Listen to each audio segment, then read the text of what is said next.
আজকে আমি যে টপিকটি নিয়ে তোমাদের সাথে আলোচনা করব সেটা হলো পৌষ্টিকতন্ত্র বা ডাইজেস্টিভ সিস্টেম বা এলিমেন্টারি সিস্টেম। এবার দেখো, নামেই আমরা দেখতে পাচ্ছি এটাকে বলে পৌষ্টিকতন্ত্র বা পরিপাকতন্ত্র। কেন এটাকে পৌষ্টিকতন্ত্র বা পরিপাকতন্ত্র বলছি? যেহেতু এর মধ্যে পরিপাক ঘটে বা পাচন ঘটে বা ডাইজেশন ঘটে। অর্থাৎ আমরা সারাদিন ধরে যে সমস্ত খাদ্য উপাদান খাই, খাবার দাবার খাই, সেগুলো আমাদের শরীরের ভেতর যায়, আমাদের পাকস্থলী, ক্ষুদ্রান্ত এই সব জায়গায় তার পাচন ঘটে এবং ক্ষুদ্রান্তে তার শোষণ ঘটে, অপাচ্য অংশ বৃহদন্ত্রে জমা থাকে এবং পায়ুছিদ্রের মাধ্যমে সেটা বাইরে বেরিয়ে যায়। এই হচ্ছে এই সিস্টেমটার প্রধান ব্যাপার। অর্থাৎ আমাদের খাবার দাবার এই সিস্টেমের মধ্যে ঢুকে পাচিত হয় এবং অপাচ্য অংশ বহিষ্করণ হয়। এবার আমাদের যে বডি প্ল্যান আছে সেটা হলো টিউব উইদিন এ টিউব। এই তন্ত্রটা পুরোটাই একটা টিউব। আমাদের গোটা শরীরটাকে যদি আমরা একটা টিউব ভাবি, একটা হলো টিউব ভাবি, তার ভেতর দিয়ে আরেকটা টিউব রান করছে বা যাচ্ছে, সেটাই হলো এই পৌষ্টিকতন্ত্র বা পরিপাকতন্ত্র, যেটা মুখ দিয়ে শুরু হয়। অর্থাৎ এই টিউবটা, এটা একটা পুরো টিউবুলার স্ট্রাকচার, টিউবের মতো গঠন, যেটা মুখ দিয়ে শুরু হয় এবং শেষ হয় পায়ুছিদ্রে গিয়ে। অর্থাৎ মুখ দিয়ে আমরা খাবার গ্রহণ করি এবং সেটা পরপর বিভিন্ন অঞ্চলে পৌঁছায়, সেখানে পাচিত হয়, খাবার শোষিত হয় এবং অপাচ্য অংশ তার পরবর্তী অংশে জমা থাকে আর পায়ুছিদ্রের মাধ্যমে বাইরে বেরিয়ে যায়। মূলত এই সিস্টেমটার এটাই কাজ। এবার পৌষ্টিকতন্ত্রের তাহলে মূল যে কাজ সেটা হচ্ছে পরিপাক বা ডাইজেশন। পরিপাক বা ডাইজেশন। এবার পরিপাক বা ডাইজেশন কি? দেখো, আমরা যে সারাদিন ধরে যে সমস্ত খাবার দাবার খাই, আমাদের শরীর কিন্তু এই সমস্ত খাবার দাবারকে আলাদা করে চেনে না। আমরা জৈব অণু পড়ার সময় জেনেছি যে 3 রকম মূলত খাদ্য উপাদান আছে: শর্করা, প্রোটিন, ফ্যাট। কার্বোহাইড্রেট, প্রোটিন এবং ফ্যাট বা লিপিড।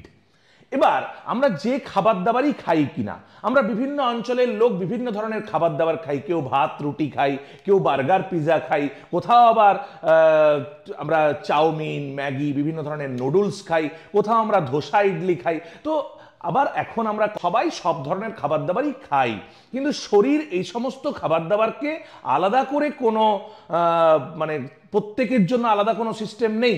এই খাবারগুলো কমপ্লেক্স ফুড, অর্থাৎ তার মধ্যে কার্বোহাইড্রেট আছে, তার মধ্যে প্রোটিন আছে, তার মধ্যে লিপিড বা ফ্যাট আছে।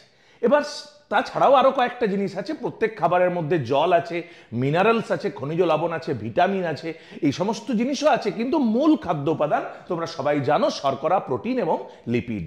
এবার ওই যে কমপ্লেক্স খাবারগুলো আমরা সারাদিন ধরে খাই, সে বিভিন্ন ধরনের ফাস্ট ফুড থেকে আরম্ভ করে আমরা বিভিন্ন ধরনের প্যাকেটেড ফুড বা বাড়ির খাবার যাই খাই, সেগুলো হচ্ছে কমপ্লেক্স ফুড, যৌগিক খাবার। অর্থাৎ তার মধ্যে শর্করা, প্রোটিন এবং লিপিড সেগুলো একটা বিভিন্ন অনুপাতে উপস্থিত আছে। এবার শরীরের ভিতরের এই পৌষ্টিকতন্ত্র, এই তন্ত্রটা পুরোটাই এই করে কি, এই সমস্ত যে খাদ্য উপাদানগুলো আমরা খাচ্ছি তার থেকে শর্করা, প্রোটিন এবং ফ্যাটকে আলাদা আলাদা করে বিভিন্ন উৎসেচকের মাধ্যমে পরিপাক করে। অর্থাৎ আমরা যে কমপ্লেক্স ফুডটা, অর্থাৎ এই সিস্টেমটার প্রধান উদ্দেশ্য হচ্ছে আমরা যে কমপ্লেক্স ফুডটা খাই, that is transfer into simple food. এবং বলা ভালো যে সিম্পল ফুড মানে সেটা সিম্পল কার্বোহাইড্রেট বা সিম্পল প্রোটিন বা সিম্পল লিপিডে কনভার্ট করবে।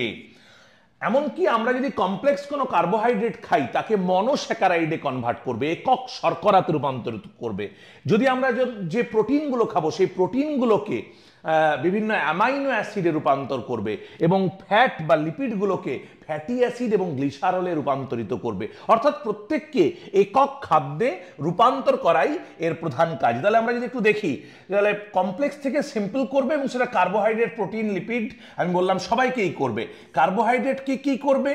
যে কোনো কার্বোহাইড্রেটকে আলটিমেটলি এই সিস্টেমটা করবে কি, মনোস্যাকারাইডে রূপান্তর করবে।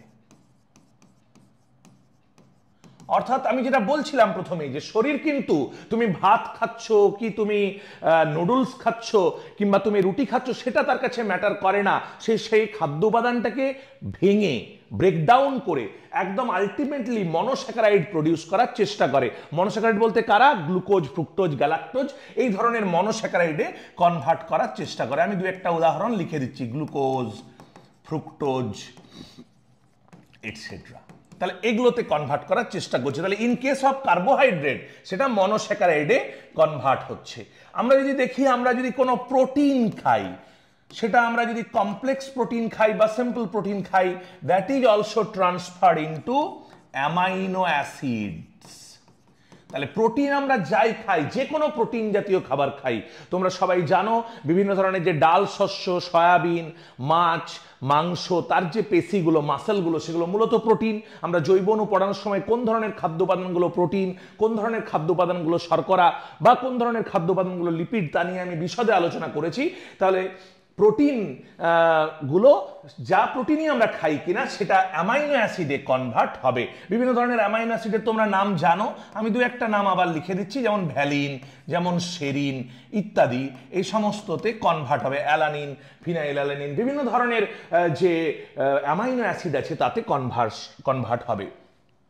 আর যদি আমরা লিপিড জাতীয় খাবার খাই, তাহলে লিপিড জাতীয় খাবার খেলে সেগুলো আবার কি হবে? আমরা লিপিড যে ফর্মেই খাই কিনা, কমপ্লেক্স লিপিড খাই বা সিম্পল লিপিড খাই, that is transfer into glycerol and fatty acid. বিভিন্ন ফ্যাটি অ্যাসিডে কনভার্ট হবে। তাহলে ডাইজেশনের মূল উদ্দেশ্য হচ্ছে কার্বোহাইড্রেট, প্রোটিন, লিপিড এগুলোকে একক অণুতে রূপান্তর করা। অর্থাৎ কমপ্লেক্স কার্বোহাইড্রেট হলে তার থেকে সিম্পল কার্বোহাইড্রেট, প্রোটিন হলে তার থেকে অ্যামাইনো অ্যাসিড, লিপিড হলে তার থেকে ফ্যাটি অ্যাসিড, গ্লিসারল, এই সমস্ত তৈরি করাই হচ্ছে ডাইজেশন বা পরিপাকের কাজ বা পরিপাকের উদ্দেশ্য। আমরা যে কোনো খাবার খেলে সেটা ডাইজেশন বা পরিপাক হয় এইভাবে হয়, এবং এর জন্য এটা কিন্তু আমি যেভাবে এক ধাপে দেখিয়ে দিলাম এরকম এক ধাপে আমাদের শরীরে হয় না। এটা মুখমণ্ডল থেকেই প্রায় শুরু হয়, মুখমণ্ডলের পর যে বিভিন্ন অংশ আছে সেখানে ধাপে ধাপে যায়, এবং মূলত পাকস্থলী এবং ক্ষুদ্রান্তে এই ডাইজেশন প্রসেসটা হয়। পরিপাকতন্ত্রের এটা একটা অন্যতম প্রধান কাজ। তারপরে কি হয়? পরিপাকতন্ত্রের আরেকটি কাজ আছে, সেটা হচ্ছে শোষণ, বা ইংলিশে বলা হয় অ্যাবজর্পশন। অর্থাৎ খাবারগুলো তুমি যে খেলে, সেই খাবারগুলো তো আমি বললাম একক খাদ্যে ভেঙে গেল, একক খাদ্যে রূপান্তর হলো। এবার একক খাদ্যে রূপান্তরিত হওয়ার পর সেই একক খাদ্য কণাগুলো আমাদের শরীরের রক্ত দ্বারা শোষিত হয়। ক্ষুদ্রান্তে বিভিন্ন ভিলাই থাকে, তোমরা হয়তো নাম শুনেছো। এই ক্ষুদ্রান্তে যে আঙুলের মতো অভিক্ষেপ বা ভিলাই থাকে, ভিলি থাকে, সেইগুলো কি করে? এই ধরনের একক খাবারগুলো শোষণ করে। একক শর্করা, একক প্রোটিন, একক ফ্যাট এগুলোকে শোষণ করে এবং রক্তে চলে আসে সেটা। অর্থাৎ তুমি যে খাবার দাবার খেলে তার মধ্যে যে একক অংশগুলো আছে সেগুলো কিন্তু চলে গেল। অর্থাৎ তুমি যদি ভাত খাও তাহলে গ্লুকোজ চলে যাবে রক্তে, এবং রক্ত সেই গ্লুকোজটাকে সারা দেহে সার্কুলেটরি সিস্টেম বা সংবহন তন্ত্রের মাধ্যমে সারা দেহে পৌঁছে দেওয়ার চেষ্টা করবে। তাহলে সেই ঘটনাটা হচ্ছে শোষণ। এই শোষণ ব্যাপারটা মূলত ঘটে ক্ষুদ্রান্তে।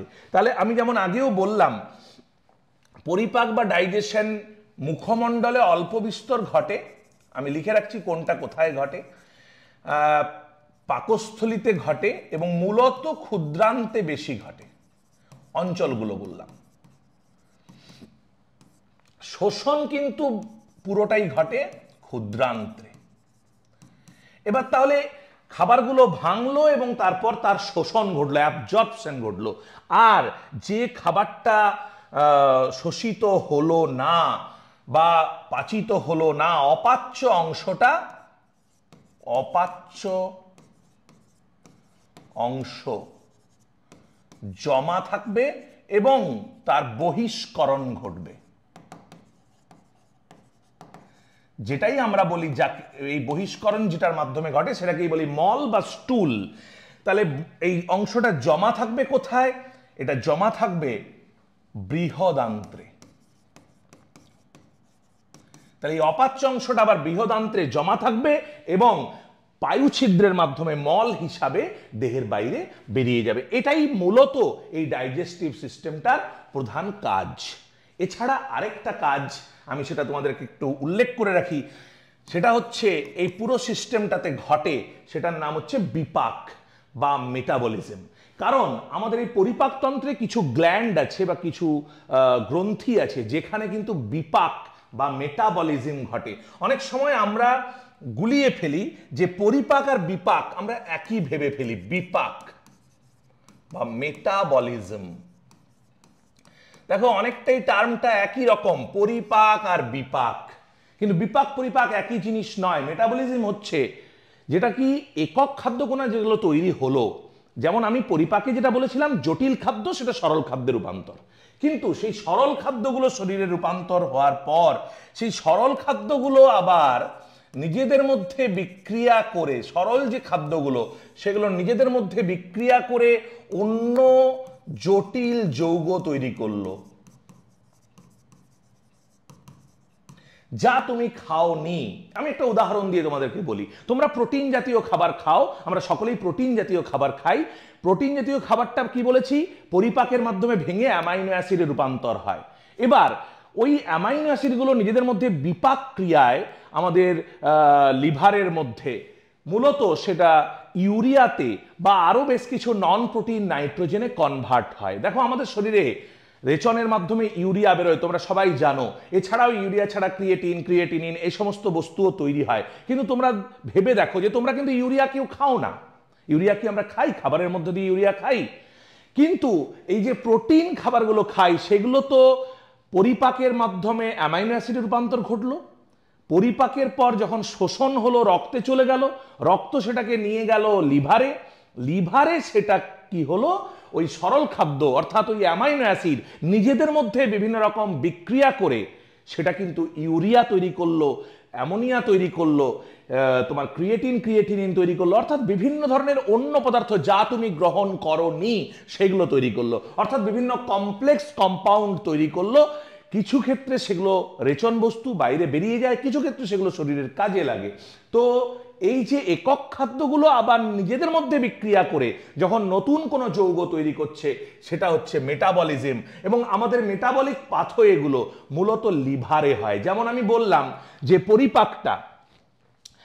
পরিপাকটা মূলত মুখমণ্ডল পাকস্থলী ক্ষুদ্রান্তে হয়, শোষণটা ক্ষুদ্রান্তে হয়, অপাচ্য অংশগুলো জমা থাকছে কোথায় বললাম বৃহদন্ত্রে। ঠিক সেরকম মেটাবলিক পাথওয়েগুলো অনেক জায়গাতেই মেটাবলিজম ঘটে সারা শরীরে, এবং আমাদের শরীরের বিভিন্ন কোষে কোষেও মেটাবলিজম ঘটে। তবে মেটাবলিজমের সবচেয়ে বড় জায়গা হচ্ছে, মেটাবলিক পাথওয়ের জন্য সবচেয়ে বড় জায়গা হচ্ছে লিভার বা যকৃৎ।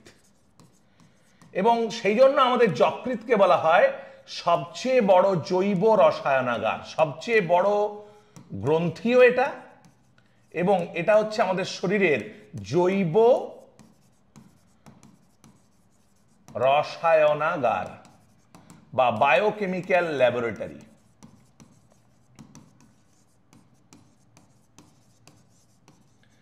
তাহলে যকৃৎকে বলছি বায়োকেমিক্যাল ল্যাবরেটরি। যেমন ল্যাবরেটরিতে কেমিক্যাল বিভিন্ন রিয়াকশন আমরা করি, কেমিস্ট্রির বিভিন্ন রিয়াকশন করি, সেরকম আমাদের শরীরে এই একক খাদ্যগুলো গিয়ে আমাদের যকৃতে বা লিভারে বিভিন্ন রকমের কমপ্লেক্স কম্পাউন্ড তৈরি করে, সেগুলোর বিক্রিয়া ঘটে নতুন নতুন যৌগ তৈরি করছে। তবে আমি আবার বলছি, বিপাক শুধুমাত্র যে যকৃতে ঘটে তা না, বিভিন্ন অংশে আমাদের পেশিতে ঘটতে পারে, আমাদের বিভিন্ন রকম অর্গ্যানের মধ্যেও বিপাক ঘটতে পারে। তবে সবচেয়ে ভালো বিপাকের জায়গা হচ্ছে যকৃৎ বা লিভার, সেই জন্য এটাকে বলা হয় জৈব রসায়নাগার। এবার চলে আসি পৌষ্টিকতন্ত্র বা পরিপাক তন্ত্রটা কি কি নিয়ে গঠিত। আমরা পরিপাকতন্ত্র সাধারণভাবে কি কাজ করে, মূলত কি কাজ করে সেটা তো আলোচনা করলাম, কিন্তু এবার দেখে নিই যে পৌষ্টিকতন্ত্রটা কি কি নিয়ে গঠিত। আমরা যেমন দেখেছিলাম যে কোষ, অনেকগুলো একই ধরনের কাজ করা কোষ নিয়ে তৈরি হয় কলা, অনেকগুলো সিমিলার তাদের উৎপত্তি, তাদের গঠন এবং তাদের কাজ থাকলে তাদের সেই কলাগুলোকে নিয়ে তৈরি হয় অঙ্গ, একই রকমের অঙ্গ নিয়ে তৈরি হয় তন্ত্র, অনেকগুলো তন্ত্র নিয়ে তৈরি হয় জীবদেহ। ঠিক সেরকম তাহলে এই পৌষ্টিকতন্ত্রের সমস্ত যে অঙ্গগুলো তাদের কাজ হচ্ছে ওই পরিপাক, শোষণ এবং বিপাক, এই সমস্ত কাজগুলো সম্পাদন করা। তাহলে পৌষ্টিকতন্ত্র মূলত দুটো জিনিস নিয়ে তৈরি, পরিপাক নালী বা ডাইজেস্টিভ ক্যানেল, বা এটাকে ট্র্যাক্টও বলে, ডাইজেস্টিভ ট্র্যাক্ট বা এলিমেন্টারি ট্র্যাক্টও বলে, আর পৌষ্টিক গ্রন্থি।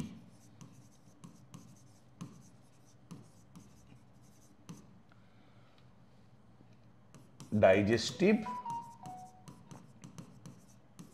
গ্ল্যান্ডস, মূলত এই দুটো জিনিস নিয়ে আমাদের পৌষ্টিকতন্ত্র তৈরি। এবার পরিপাক নালী আবার কত রকমের হয়?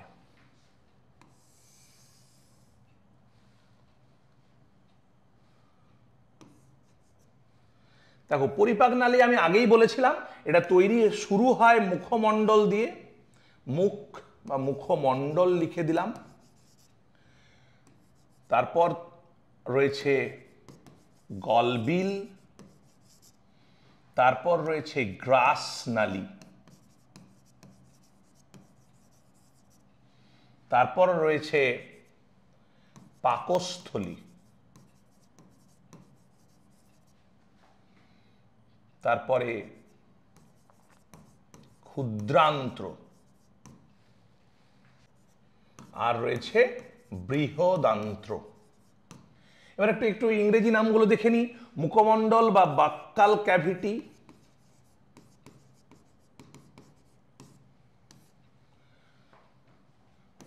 গলবিল বা ফ্যারিংস, গ্রাসনালী এটাকে ইসোফেগাস বলে,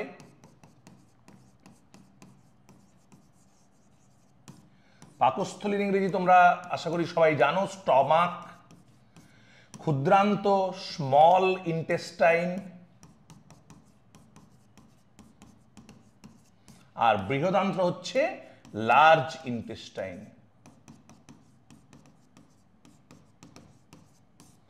তাহলে এই হচ্ছে মূলত অঞ্চলগুলো।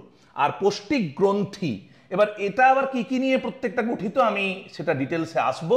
এবার পৌষ্টিক গ্রন্থিটা তার আগে আমরা দেখে নিই যে পৌষ্টিক গ্রন্থি কি কি রকম হতে পারে। এবার পৌষ্টিক গ্রন্থি মূলত লালা গ্রন্থি বা একে বলে স্যালিভারি গ্ল্যান্ড,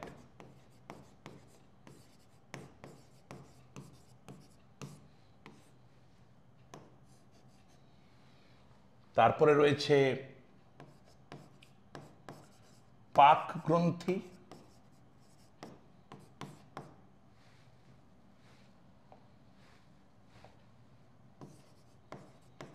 গ্যাস্ট্রিক গ্ল্যান্ডস,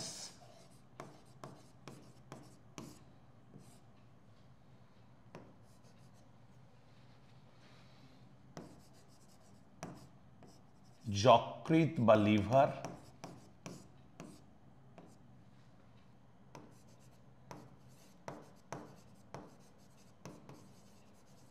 অগ্নাশয় বা প্যানক্রিয়াস,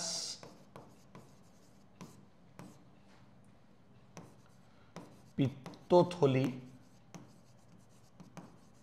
বা গল ব্লাডার,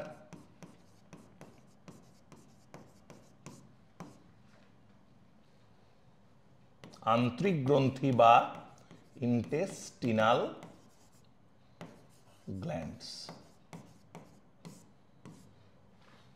তাহলে এই কত রকম লালা গ্রন্থি, পাক গ্রন্থি, যকৃৎ, অগ্নাশয়, পিত্তথলি এবং আন্ত্রিক গ্রন্থি, এতগুলো গ্রন্থি রয়েছে। তাহলে গোটা পৌষ্টিকতন্ত্রের দুরকম আমি জিনিস দেখালাম। পৌষ্টিক নালী যেটা ট্র্যাক্ট, আমি যেরকম বলছিলাম যে টিউব উইদিন এ টিউব, অর্থাৎ টিউবটার মধ্যে পরপর টিউবুলার স্ট্রাকচারে মুখমণ্ডল দিয়ে শুরু, তারপর রয়েছে গলবিল, তারপর রয়েছে গ্রাসনালী, তারপর পাকস্থলী, তারপর ক্ষুদ্রান্ত এবং বৃহদান্ত্র। আর গ্রন্থি এর মাঝে মাঝে মুখমণ্ডলের কাছে যেমন রয়েছে লালা গ্রন্থি জিহ্বার পাশে, তারপর রয়েছে পাক গ্রন্থি, এটা পাকস্থলীতে অবস্থিত গ্রন্থি, তারপর যকৃৎ, এটা আলাদা করে বড় গ্রন্থি, আমাদের দেহের সবচেয়ে বড় গ্রন্থি যকৃৎ, তারপর রয়েছে অগ্নাশয় বা প্যানক্রিয়াস, এখানেও বিভিন্ন অংশ রয়েছে। এটার আবার দু ধরনের, এটা মিশ্র গ্রন্থি, তোমরা সবাই পড়েছো, এটা অন্তঃক্ষরা এবং বহিঃক্ষরা দু ধরনের কাজ করতে পারে, আমি পরে ডিটেলস আলোচনা করব। এরপর রয়েছে পিত্তথলি বা গল ব্লাডার, আর রয়েছে আন্ত্রিক গ্রন্থি বা ইন্টেস্টিনাল গ্ল্যান্ডস। এবার আমরা চলে আসি একটা একটা অংশ নিয়ে। যেমন প্রথমেই আমি যে অংশটা দেখিয়েছিলাম মুখ, বা এটাকে বলে মাউথ। এটা আমি দেখো দুটো ভাগে ভাগ করতে পারি প্রধানত মুখটাকে। এক হচ্ছে মুখছিদ্র, বা একে ইংলিশে বলে ভেস্টিবিউল। মুখছিদ্র মানে যেটা দিয়ে আমরা এই যে কথা বলছি, আমরা হাঁ করি, খাবার গ্রহণ করি, এইটা হচ্ছে মুখছিদ্র। তাহলে মুখছিদ্রটা দুটো অংশ নিয়ে গঠিত, একটা আপার লিপ ঊর্ধ্ব ওষ্ঠ, বা এটাকে বলে আপার লিপ, আর একটা নিম্ন ওষ্ঠ বা লোয়ার লিপ। অর্থাৎ দুটো লিপ আছে আমাদের, যেটা আমাদের মুখটাকে খুলতে সাহায্য করছে, এটা মুখছিদ্র। আর মুখমণ্ডলের, এটাকে মুখমণ্ডল বা মাউথ, তার দ্বিতীয় যে অংশটা সেটা হচ্ছে মুখবিবর বা বাক্যাল ক্যাভিটি।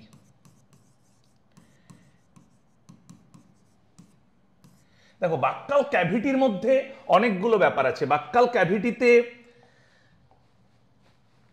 একদম প্রথমে যদি আমরা একটা একটা করে আলোচনায় আসি, তাহলে মুখবিবরে সবচেয়ে হাঁ করলে যে প্রথম উপরে একটা জ আছে, নিচে একটা জ আছে, মানে চোয়াল আছে, দুটো চোয়াল আছে। এটা আবার দুরকম, উপরের চোয়াল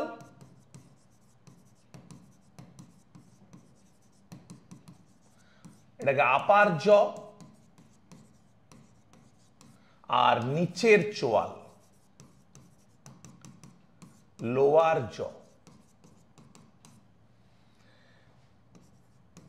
এবার জয়ের উপরে আছে দাঁত, পরপর আমি আসি, দাঁত বা টিথ। এবার এই প্রত্যেকটা নিয়ে আমাদের আলাদা আলাদা করে কিন্তু আলোচনা করতে হবে। দাঁত বা টিথ, তারপরে রয়েছে আমাদের জিহ্বা বা টাং, জিহ্বা বা টাং রয়েছে। আর রয়েছে কি তালু, বা একে ইংলিশে বলে প্যালেট। তালু মানে যেটা দেখো জিভের একদম উপরের দিকের যে অংশটা, জিভটাকে উপর দিকে টাচ করলে যে অংশটা তোমরা দেখতে পাবে, সেটা হচ্ছে তালু বা প্যালেট। এটা আবার দুরকম তালু আছে। তোমরা যদি একটু জিভ দিয়ে ফিল করার চেষ্টা করো, তাহলে দেখো সামনের দিকের তালুটা তোমরা জিভ দিয়ে নিজেরা, এটা যখন আমি পড়াচ্ছি তখন তোমরা ফিল করবে, জিভ দিয়ে সামনের দিকে, দাঁতের সামনের দিক কাছে যে তালুটা রয়েছে সেটা হচ্ছে শক্ত তালু।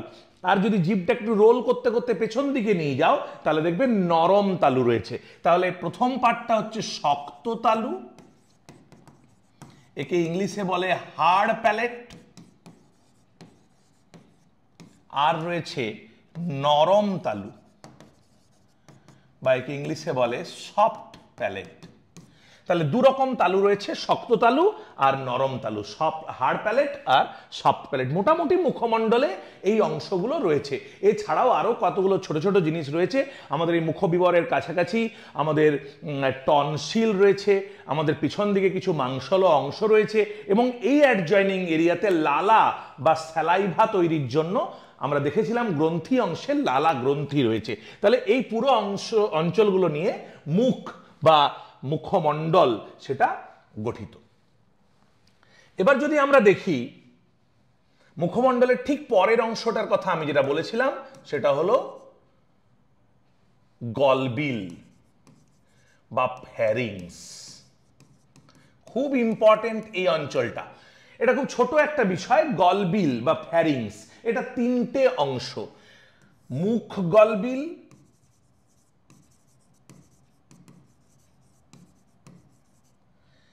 নাসা গলবিল আর স্বর গলবিল। স্বর গলবিল, তাহলে এই তিনটে অংশ, মুখ গলবিল, নাসা গলবিল, স্বর গলবিল। মানে এটা যদি আমি একটু না আঁকি তাহলে তোমাদের কাছে ক্লিয়ার হবে না। আমি একটু ছবিটা আঁকার চেষ্টা করছি। তাহলে আমাদের এটা ধরো একটা জাস্ট ডায়াগ্রামেটিক রিপ্রেজেন্টেশন।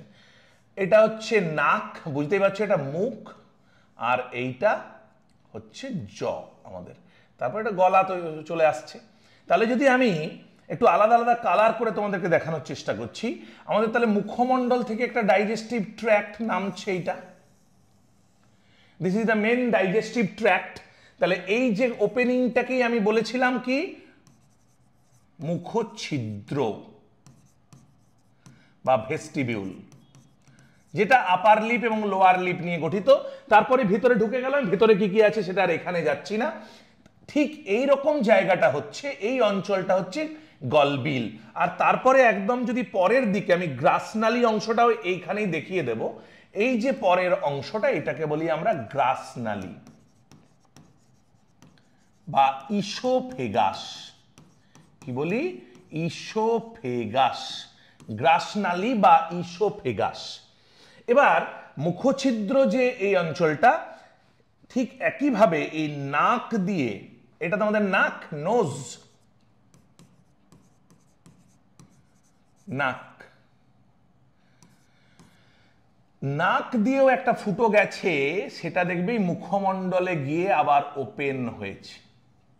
আমি খুব সিম্পল ওয়েতে দেখানোর চেষ্টা করছি, এটা কিন্তু এতটা সিম্পল নয়, একটু কমপ্লেক্স স্ট্রাকচার। কিন্তু তোমরা কিছু জিনিস লক্ষ্য করেছো, একটু খেয়াল করো। তোমাদের যদি কোনো কারণে দেখবে নাকে ড্রপ দেওয়া হয়, সেই ড্রপটা দেখবে মুখে পৌঁছায়। অনেকের প্রশ্ন থাকে, স্যার নাকে ড্রপ দিলে কি করে মুখে চলে যাচ্ছে? দেখো, এই নাক থেকে যে ছিদ্রটা ওপেন হয়েছে, এই নাকের কাছে আমরা যদি এখানে একটা ছিদ্র করে দিই, তাহলে নাক থেকে যে ছিদ্রটা ওপেন হয়েছে, এইটা গিয়ে দেখো মুখমণ্ডলে গিয়ে ওপেন হয়েছে। অর্থাৎ নাকের যে ফুটোটা, সেটা কিন্তু মুখমণ্ডলে গিয়ে ভেতরে, হাঁ করলে ভেতরে দেখতে পাবে ওখানে গিয়ে ওপেন হয়েছে। অর্থাৎ নাক দিয়ে আমরা যদি কিছু আমাদের প্রবেশ করে, সেটা কিন্তু এই মুখমণ্ডলে গিয়ে পৌঁছবে। তাহলে এই যে অঞ্চলটা, যেটা নাক থেকে এই মুখমণ্ডলে প্রবেশ করছে, এই গলবিলের অংশটা হচ্ছে নাসা গলবিল। বোঝা গেছে আশা করি? যে তাহলে নাকটা যেখানে মুখমণ্ডলে ঢুকছে, তার মুখমণ্ডলের পার্টটা হচ্ছে মুখ গলবিল। অর্থাৎ যেটা আমাদের বাক্কাল যে টিউবটা আসছে, যে ডাইজেস্টিভ টিউবটা আসছে, সেটা হচ্ছে মুখ গলবিল, ওই অঞ্চলটা। এবার স্বর গলবিল কোনটা? ঠিক এখানে আবার একটা ছিদ্রের কথা আসছে। এই রকম জায়গায় এই মুখমণ্ডলের কাছে আবার একটা ছিদ্র দিয়ে আমাদের স্বরযন্ত্র আছে, এবং এখানে আরেকটা, আমি একটা অন্য কালার দিয়ে আবার দেখানোর চেষ্টা করি, ব্লু কালার নিয়ে। তাহলে এইখানে যদি দেখা যায়, এই জায়গাতে আবার একটা, আমি আবার বলছি খুব সিম্পল ওয়েতে ড্র করছি, শরীরের মধ্যে কিন্তু এতটা সিম্পল স্ট্রাকচার নয়। এবার এইখানে আমাদের একটা পুরো স্বরযন্ত্রটা রয়েছে, এবং এই পুরো টিউবটা এখান দিয়ে রয়েছে। এবার এখানে তাহলে দেখতে পাচ্ছ একটা হোল রয়েছে, এই স্বরযন্ত্রের কাছটাতে একটা, এই জায়গাটাতে রয়েছে, এবং এইখানে দেখো একটা ছিদ্র রয়েছে। এই ছিদ্রটাকে বলে শ্বাস ছিদ্র। এই যে ছিদ্রটার কথা বললাম, এই ছিদ্রটাই হচ্ছে গ্লটিস। কি বলা হয়? গ্লটিস। এটা আমরা যখন রেসপিরেটরি সিস্টেম পড়বো, তাতেও কিন্তু এটার বিরাট ভূমিকা আছে। কারণ আমরা যে শ্বাস প্রশ্বাস নিচ্ছি, তার নাক দিয়ে শ্বাস প্রশ্বাস নিচ্ছি, সেটা নাসা গলবিল দিয়ে মুখে। আবার এখানে একটা ছিদ্র আছে, যেটাকে বলছি গ্লটিস, সেটা ঠিক তলার দিকে আছে। অর্থাৎ নাসা গলবিলের ওপেনিংটা আছে ডাইজেস্টিভ ট্র্যাকের ওপর দিকে, নাকটা যেহেতু ওপরে, আর স্বরযন্ত্রটা যেহেতু গলার এই নিচের দিকে, তাহলে এই মুখছিদ্রের নিচের পার্টে যে ছিদ্রটা রয়েছে, সেটা হচ্ছে গ্লটিস। এবার গ্লটিসটা, ধরো এটা একটা ছিদ্র, এটা গ্লটিস। গ্লটিসের মুখে আবার একটা ঢাকনা আছে, একটা তরুণাস্থি নির্মিত ঢাকনা আছে। সেই ঢাকনাকে কি বলে? এপিগ্লটিস। এই গ্লটিসের মুখে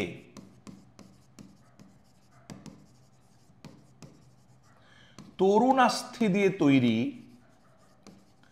বা তরুণাস্থি নির্মিত একটা ঢাকনার কথা বলছি। এই ঢাকনাটাকে বলছি এপিগ্লটিস। ঠিক আছে? এই এপিগ্লটিসটা কিন্তু আমাদের কথা বলার সাথে সাথে এটা খোলা বন্ধ হয়, এবং এটা এপিগ্লটিসটা এই রকম ভাবে অবস্থান করে, অর্থাৎ এটা কথা বললে খোলে, না হলে বন্ধ হয়ে যায়। এই জন্য আমাদের অনেক সময় বলা হয় খেতে খেতে কথা বলতে নেই। খুব ইম্পর্টেন্ট একটা কথা, এটা নিয়ে অনেক কুসংস্কার আছে। অনেক সময় মা ঠাকুমারা বিভিন্ন রকমের গল্প বলে থাকে, সেটা ঠিক নয়। কিন্তু যেটা ঠিক, এই ছিদ্রটার মুখে এই ঢাকনাটা কথা না বললে বন্ধ থাকবে। এবং তুমি দেখো, যদি খাবার যাওয়ার সময় এই ছিদ্রটার মুখটা ওপেন হয়ে যায়, তাহলে খাবার সে যে কোনো সময় আমাদের এই ষড়যন্ত্রে ঢুকে যেতে পারে, আমাদের শ্বাসনালীতে, ট্রাকিয়াতে ঢুকে যেতে পারে। এবং শ্বাসনালীতে খাবার ঢুকে গেলে শ্বাসনালীর ভিতরে প্রচুর সিলিয়েটেড এপিথেলিয়াম আছে, সেইগুলো ওই খাবারকে বাইরে বের করার চেষ্টা করে। সেই জন্য আমাদের হাঁচি কাশি ইত্যাদি হয়। আমরা সেই জন্য খাবার খাওয়ার সময় কথা বলা উচিত নয়। কারণ আমি আবার বলছি, এই গ্লটিস, এই যে ছিদ্রটার মুখে, এই ছিদ্রটা যদি গ্লটিস হয়, এর মুখে একটা ঢাকনা থাকে, that is called as epiglottis. এটা কথা না বললে বন্ধ থাকবে, এবং এটা এদিকেই আর্টিকুলেটেড, যেদিকে মুখ সেদিকে এটা জোড়া, তাহলে এরকম বন্ধ থাকবে। তাহলে খাবার যদি খাওয়ার সময় আমরা কথা না বলি, তাহলে খাবার চলে গেলে এই ঢাকনাটা বন্ধ থাকছে। অর্থাৎ যদি আমি ক্লোজড কনফার্মেশনে আঁকি, তাহলে এই ঢাকনাটা কিন্তু নর্মালি এইখানে বন্ধ থাকবে। তাহলে বন্ধ থাকলে খাবার যাওয়ার সময় কোনো অসুবিধা তৈরি হবে না। কিন্তু যদি কথা বলি, তাহলে এটা ওপেন হবে এবং সেখান থেকে খাবার ঢুকে যাওয়ার সম্ভাবনা থাকবে। তাহলে এটা হলো বিষয়। এবার এই জায়গাতে যেটা বলছিলাম, এখানে যেহেতু ষড়যন্ত্রের মুখের এই গলবিলের অংশটাকে বলছি স্বর গলবিল। তাহলে দেখো, গলবিলের শ্বাসনালীর যে ওপেনিংটা সেটা স্বরগলবিল, যেটা মুখমণ্ডলের জায়গাটা সেটা মুখ গলবিল, আর যেটা নাকের ওপেনিংটা জায়গাটা সেটা হচ্ছে নাসা গলবিল। অর্থাৎ এটা একটা বলতে পারো তিন মাথার মোড়, অর্থাৎ তিনটে দিক থেকে তিনটে রাস্তা আসছে। নাক দিয়ে একটা রাস্তা আসছে, মুখ দিয়ে একটা রাস্তা আসছে, আর শ্বাসনালী দিয়ে আরেকটা রাস্তা আসছে। শ্বাসনালী দিয়ে যে রাস্তাটা ওপেনিং হচ্ছে সেটা স্বরগলবিল, মুখমণ্ডলের রাস্তাটা হচ্ছে মুখ গলবিল, আর নাকের যে ওপেনিংটা সেটা নাসা গলবিল। আর এই পুরো অঞ্চলটাকে তাহলে আমরা একসাথে বলে দিচ্ছি, this is called as pharynx বা গলবিল। তাহলে পুরোটাকে একসাথে গলবিল, তার নাকের পাটটা নাসা গলবিল, ন্যাসোফ্যারিংস, ওরোফ্যারিংস আর ল্যারিঙ্গোফ্যারিংস বা স্বর গলবিল। মুখমণ্ডলেরটা মুখ ফ্যারিংস, মুখের যে গলবিলটা সেটা হচ্ছে ওরোফ্যারিংস, আর স্বরগলবিলটা হচ্ছে ল্যারিঙ্গোফ্যারিংস। এবার তার পরের অংশ যেটা বলেছিলাম সেটা গ্রাসনালী, ইটস এ সিম্পল টিউব।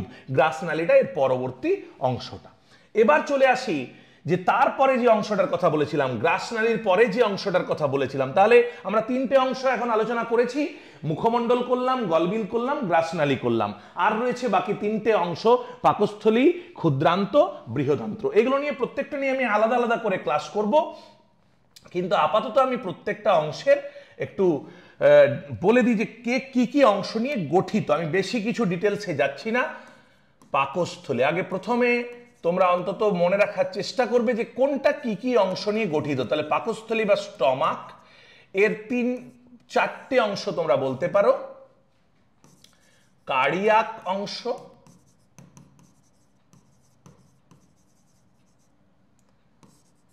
তারপরে ফান্ডাস, তারপরে বডি,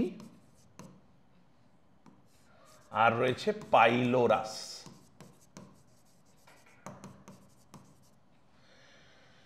বডি বা এটাকে বাংলায় অনেক সময় দেহ বলে। আবার অনেক সময় কিছু কিছু বইতে তোমরা পাবে ফান্ডাস বা বডি বা দেহকে একসাথে, অর্থাৎ তিনটে অংশ বলে অনেক জায়গায়, কার্ডিয়াক, ফান্ডাস এবং বডি আর পাইলোরাস। আবার এটাকে চারটে ভাগে ভাগ করতে পারো, এই নিয়ে খুব একটা ঝামেলা কিছু নেই। আর রয়েছে কি ক্ষুদ্রান্ত, আমি এক জায়গাতেই দেখিয়ে দিই।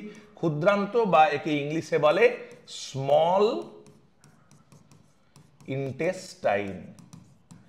স্মল ইন্টেস্টাইন আবার তিনটে অংশ, ডিওডিনাম, জেজুনাম আর ইলিয়াম। ডিওডিনাম, জেজুনাম এবং ইলিয়াম।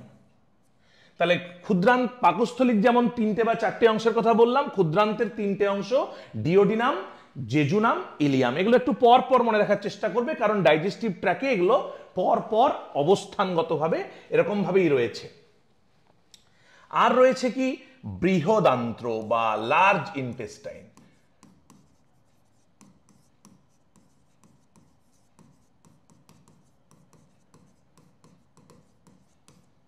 বৃহদান্ত্রের কিন্তু অনেকগুলো অংশ।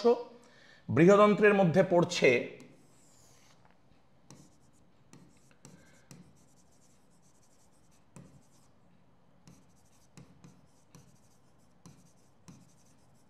আমাদের ক্ষেত্রে সিকামটা অবলুপ্ত প্রায়, এবং সেটা ভার্মিফর্ম অ্যাপেন্ডিক্সে রূপান্তরিত হয়েছে। তারপরে রয়েছে কোলন। এবার কোলনটার অনেকগুলো অংশ আছে, আমি তাতে যাচ্ছি।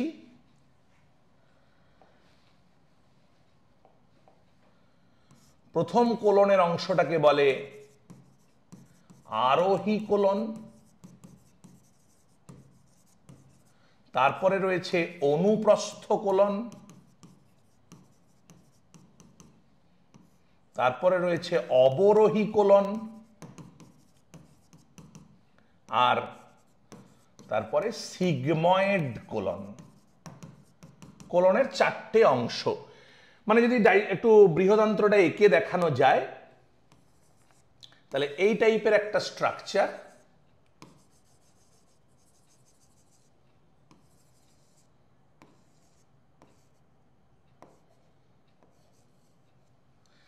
তাহলে একদম প্রথমে আমরা যদি একটু নাম্বারিং করে দিই তাহলে এখানে বোধহয় সুবিধা হবে তোমাদের বুঝতে। এই 1 নম্বর এটা হচ্ছে সিকাম, এই জায়গাটা হচ্ছে সিকাম এবং ভার্মিফর্ম অ্যাপেন্ডিক্স, একদম শুরু হচ্ছে এখানের। এর ভেতরেই আসলে এই জায়গাতেই ক্ষুদ্রান্ত্র, পুরো এই হলুদ টিউবটাকে ক্ষুদ্রান্ত্র যদি ভাবো তাহলে ক্ষুদ্রান্ত্রটা এসে শুরু হচ্ছে তোমার একদম প্রথমেই সিকাম এবং ভার্মিফর্ম অ্যাপেন্ডিক্স। তাহলে প্রথমে সিকাম এবং ভার্মিফর্ম অ্যাপেন্ডিক্স, তারপরে খাবারের যাওয়ার অভিমুখ অনুযায়ী খাবারটা এদিকে যাবে, তাহলে সেই জন্য এটা আরোহী কোলন। এটাকে আমি 2 নম্বর পয়েন্টিং করলাম, তাহলে 2 নম্বরটা আরোহী কোলন। তারপরে খাবারটা এই অভিমুখে যাবে, তাহলে এটা 3 নম্বর, বা এটাকে বলে অনুপ্রস্থ কোলন। তারপরে খাবারটা এই অভিমুখে নামবে, সেটা হচ্ছে অবরোহী কোলন 4 নম্বরে। তারপরে এই স্ট্রাকচারটা একটু এসের মতো টার্ন নেবে। এই এসের মতো টার্ন নেওয়ার পর এরকম বড় হয়ে একটু ফুলে মলাশয় এবং পায়ুছিদ্র তৈরি করবে। তাহলে এই ঠিক টার্নিং এর যে অংশটা, এই টার্নিংটা এটা অনেকটা এস শেপেড, সেই জন্য এটাকে বলে সিগময়েড কোলন। তাহলে 5 নম্বর যে অঞ্চলটা আমি এখানে চিহ্নিত করলাম সেটা সিগময়েড কোলন। তাহলে এই 2, 3, 4, 5 এগুলো হচ্ছে কোলন বা আরোহী কোলন, উপর দিকে যাচ্ছে। তারপরে অনুপ্রস্থ মানে অ্যাসেন্ডিং কোলন, এই আরোহীকে বলে অ্যাসেন্ডিং কোলন, অনুপ্রস্থ কোলন, ট্রান্সভার্স কোলন, তারপরে ডিসেন্ডিং কোলন বা অবরোহী কোলন, আর সিগময়েডটা ইংলিশেও নাম সিগময়েড কোলন। তারপরে রয়েছে মলাশয় বা ইংলিশে বলে রেকটাম, আর রয়েছে পায়ু বা পায়ু ছিদ্র বলতে পারো, পায়ু ছিদ্র বা অ্যানাস। এবার নাম্বারিংটা কমপ্লিট করি। তাহলে এই 6 নম্বরটা হচ্ছে এইটা মলাশয়, আর এই 7 নম্বর এই যে ছিদ্রটা রয়েছে এটা হচ্ছে পায়ু ছিদ্র। তাহলে এটা 6 নম্বর অঞ্চল, এটা 7 নম্বর আমার ছবি অনুযায়ী। তাহলে আমি এই ছবিটাতে ক্ষুদ্রান্তের শেষ দিকটা জেজুনামিলিয়াম এখানে দেখা যাচ্ছে, আর পুরো বৃহদান্ত্রটা এখানে দেখা যাচ্ছে। আর যদি আমরা ওই গ্রাসনালীর পরের অংশটাতে একটু দেখে নিই, তাহলে এই গ্রাসনালী যেখানে যাচ্ছে ঠিক তার পরে, অর্থাৎ এই পাকস্থলী আর ক্ষুদ্রান্তের প্রথম পার্টটা দেখিয়ে দিই। এখানে তো গ্রাসনালী আসছিল, এবার গ্রাসনালীটাই একটু এরকম ডাইলেটেড হয়ে যাবে, অর্থাৎ একটু ফুলে যাবে, ফুলে গিয়ে তৈরি করবে পাকস্থলী। খুব একটা সিম্পল ড্রয়িং আমি জাস্ট দেখানোর চেষ্টা করলাম। তাহলে এইটা হচ্ছে স্টমাক, এরকম ডাইলেটেড পোর্শনটা হচ্ছে স্টমাক। এবার এই স্টমাকটা একটা ইউ আকৃতির প্রথমে স্ট্রাকচার নেয়। এই ইউ আকৃতির স্ট্রাকচারটা হচ্ছে ক্ষুদ্রান্তের প্রথম অংশ, বা এটাকে ডুওডিনাম বলে। তাহলে এইখান থেকে এই পর্যন্ত, এখানে শুরু এখানে শেষ, এটা হচ্ছে স্টমাক। তার 4টে অংশের কথা আমি বলেছি। একদম প্রথম পার্টটা কার্ডিয়াক, কারণ এটা হার্টের কাছাকাছি থাকে। তারপর রয়েছে ফান্ডাস, তারপর বডি, এবং লাস্ট অংশটাকে বলে পাইলোরাস। তারপরে যে ইউ আকৃতির যে স্ট্রাকচারটা দেখতে পাচ্ছ এটাকে বলে ডিওডিনাম। আর জেজুনাম ইলিয়ামটা এই পরের ছবিতে এই যে প্যাঁচানো বা কয়েলড স্ট্রাকচার যে ইন্টেস্টিনের পার্টটা দেখতে পাওয়া যাচ্ছে, হলুদ রঙের যেটা দেখতে পাচ্ছ সেটাই হচ্ছে জেজুনাম এবং ইলিয়াম। আর গ্রিন কালার যে রিজিয়ানটা একদম প্রথমে সিকাম ভার্মিফর্ম অ্যাপেন্ডিক্স, তারপরে এখানে 2 নম্বর যে পয়েন্টিংটা করা হচ্ছে সেটা হলো আরোহী কোলন, 3 নম্বর যে অঞ্চলটা এরকম যাচ্ছে সেটা হচ্ছে অনুপ্রস্থ কোলন, তারপরে অবরোহী কোলন, সিগময়েড কোলন, এটা মলাশয়, এবং তারপরে রয়েছে পায়ুছিদ্র বা অ্যানাস। তাহলে এই গেল টোটাল বৃহদান্ত্র। আর যে বাকি গ্রন্থিগুলোর কথা বলেছি সেই গ্রন্থিগুলো আমি পরবর্তী কোনো ভিডিওতে বা পরবর্তী যে ক্লাসগুলোতে আমি আলোচনা করব, যে লালা গ্রন্থি, পাক গ্রন্থি, যকৃৎ, অগ্নাশয়, পিত্তথলি এবং আন্ত্রিক গ্রন্থি এগুলো কোথায় আছে, কিভাবে কাজ করে। কারণ একটা ক্লাসে যদি আমি এতগুলো বোঝাই তোমাদের পক্ষে বোঝাটা খুব ডিফিকাল্ট হয়ে যাবে। সেই জন্য আমি এই ক্লাসটাতে পরিপাক নালী বা ডাইজেস্টিভ ক্যানেলটাকেই মোটামুটি বিশদে আলোচনা করলাম, কিন্তু প্রত্যেকটা অংশ আমি আলাদা আলাদা ক্লাস নিয়ে আসব। একবার ডাইজেস্টিভ সিস্টেমটাকে ওভারভিউ করে নিই। তাহলে আমার এই ছবিতে মুখমণ্ডল মানে গলার গ্রাস নালীর পর থেকে শুরু হচ্ছে। গ্রাস নালীর পর এই যে অংশটাকে বলছি এইটাকে হচ্ছে স্টমাক বলছি, একটু ডিপ কালারের একটা শেড নিই, এইটাকে বলছি আমরা স্টমাক। তারপরে দেখো ইউসেপেড যেটা সেটা হচ্ছে ডুওডিনাম বা ডিওডিনাম, এই যে ইউসেপেড। তারপরে যে কয়েল স্ট্রাকচার যেটা আমি ছবিতে এঁকেছিলাম সেটা হচ্ছে প্রথম পার্টটা জেজুনাম, তারপরে শেষের দিকটা ইলিয়াম। তারপরে এখানে দেখো সিকাম এবং ভার্মিফর্ম অ্যাপেন্ডিক্স, এই যে ছোট্ট অংশটা। তারপরে এই যে পুরো যে একটা এই যে কয়েল স্ট্রাকচার এইটা হচ্ছে বৃহদান্ত্র, একটু বড় আকারের কয়েল, এখানে টিউবটা একটু বড় সাইজের। তার মধ্যে যেটা খাবারটা যেহেতু এই উপর দিকে যাচ্ছে তখন এটা আরোহী কোলন, এটা অনুপ্রস্থ কোলন, এটা অবরোহী কোলন, এই যে টার্নিংটা এটা সিগময়েড কোলন, এটা মলাশয়, আর তারপরে এটা পায়ুছিদ্র। অর্থাৎ যেমনটা আমি বলেছিলাম যে এই সিস্টেমটা হচ্ছে মুখ দিয়ে শুরু এবং পায়ু দিয়ে শেষ। তাহলে আজকের ক্লাস থেকে আমরা মূলত একটা ডাইজেস্টিভ সিস্টেম সেটা কি নিয়ে তৈরি, ডাইজেস্টিভ ট্র্যাক্ট এবং ডাইজেস্টিভ গ্ল্যান্ড তার কি আছে, শুধুমাত্র কি জিনিস নিয়ে তৈরি সেটা নিয়ে আলোচনা করলাম, আর ইন ব্রিফ কি কাজ করে সেটা নিয়ে আলোচনা করলাম। আমি পরবর্তী ক্লাসগুলোতে সবগুলো ডিটেলড আমরা আলোচনা করব, যে পাকস্থলী সে কি কাজ করে কিংবা যকৃৎ সে কি কাজ করে, প্রত্যেকটা নিয়ে আমি আলাদা আলাদা ক্লাস করব।